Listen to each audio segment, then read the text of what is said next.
هذا هو المكان المرجح، وهو مقر الحزب الوطني على كورنيش النيل، وهو الذي يسبق مباشرة فندق النيل هيلتون. يبدو أن الحزب الوطني تأكدنا بالفعل أن هذا مقر الحزب الوطني، هذا المقر الرئيسي للحزب الوطني، كما بدأ اليوم بإشعال النيران في مقرات للحزب الوطني في العديد من المحافظات.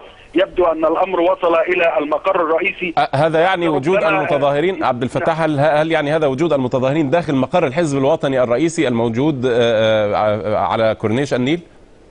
هناك علامات هذا سؤال مهم في الحقيقة محمود، وهناك علامات استفهام كثيرة. لا أحد يستطيع أن يجزم مصدر النيران، من يشعل النيران. كما قلنا هناك الآلاف من الشرطة بلباس مدني، من رجال الشرطة بلباس مدني، وكانوا يشاهدون وهم يحملون الهراوات ويحملون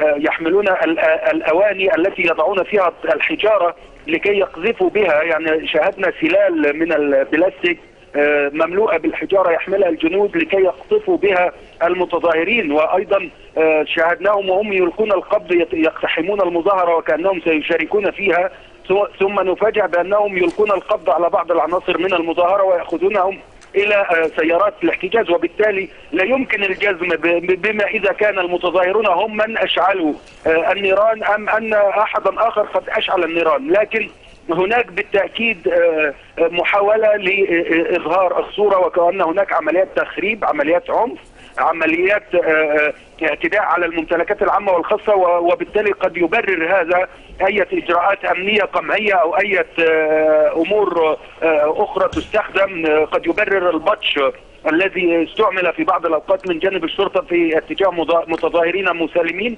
الآن المشهد هو أن الحزب الوطني يحترق بالكامل وسط تصفيق من المتظاهرين. ربما لو كانت عبد الفتاح تقصد مقر الحزب الوطني يحترق محمود مرة أخرى لتهاجم المتظاهرين